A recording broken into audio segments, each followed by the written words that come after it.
네, 오늘 4월 경인 지역 총선 지형을 진단해 보는 경인 나침반 시간입니다. 오늘도 리서치 한국 조대원 센터장, 민주당 주거복지위 박성민 부위원장께 도움 말씀 들어보죠. 안녕하세요. 안녕하세요. 네, 자, 오늘은 경기도 시흥, 이천 그리고 인천 남동 얘기를 좀 해보겠습니다. 먼저 시흥 지역부터 가볼 텐데요. 시흥 갑 지역입니다. 시흥 갑의 현역은 민주당 문정복 의원입니다.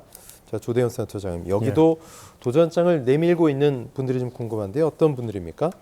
예, 2004년 총선에서 시흥시가 이제 인구가 늘면서 갑을로 분구가 되면서 시흥 갑이 생긴 이후로 총 5번의 선거에서 민주당 3번, 그다음에 새누리당이 2번을 승리했는데 최근 3번의 선거를 보면 오히려 새누리당이 2012년과 16년에 연거푸 승리를 했고요.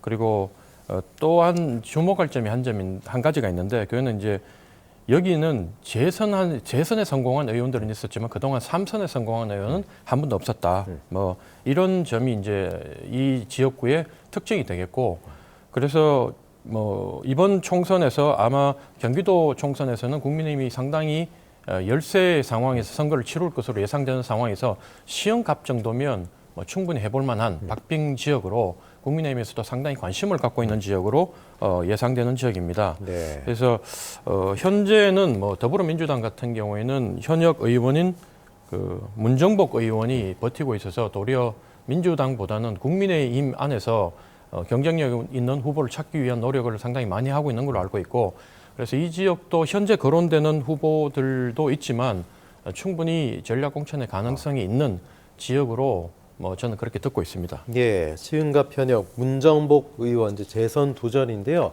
뭐 말씀하셨듯이 재선은 돼도 3선은 용납을 안 한다 이런 얘기가 있는데, 자, 박성민 부위원장님 어떤 지점에 좀 주목을 해봐야 될까요?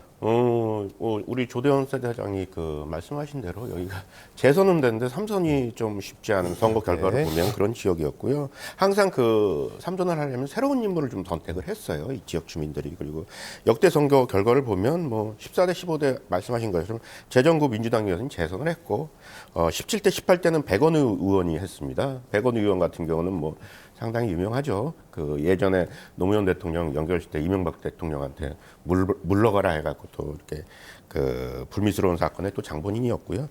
이분이 이제 그 19대 이제 총선에 출마했는데 이 당시에 또 새누리당한테 졌어요. 그래갖고 19대 20대는 또 함진규 의원이 또 이제 새누리당하고 재선을 했었고요. 네. 또 3선을 하려고 했는데 21대 요번에 저번 총선이죠. 문정복 의원한테 이제 져갖고 문정복 의원이 더불어민주당 초선을 했습니다. 그런데 이 시흥 같은 경우는 우리가 잘 알고 있는 소래예요.